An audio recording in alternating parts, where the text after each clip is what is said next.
يشوفون هذا عامل دفع معنوي لهم وللبقيه.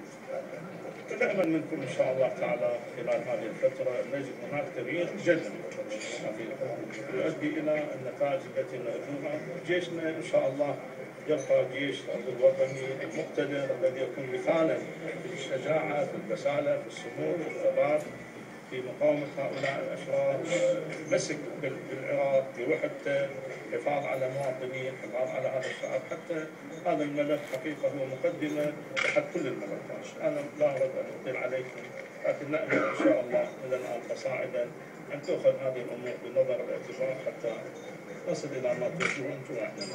سماحة الشيخ مو غريب علينا حقيقة، من خلال خطبه يوم الجمعة أفكاره واضحة جدا، وأنا أتأمل هذا الزيارة منذ فترة طويلة يعني حقيقة، والحمد لله تحقق هذا اللقاء وأبدى ملاحظات مهمة وقيمة جدا وكانت فعلا موجودة على أرض الواقع، وسنأخذها بنظر اعتبار ونعمل على تلافيها بأقصر وقت ممكن إن شاء الله. الحشد الشعبي أو تحت أي مسمى آخر منضبطة تعمل لخدمة المواطن وأمن المواطن والعراقيين، نعتبرها جزء من القوات المسلحة ونتعامل معها بكل إيجابية وندعمها، بس تكون في إطار خدمة المواطن والأمن في العراق.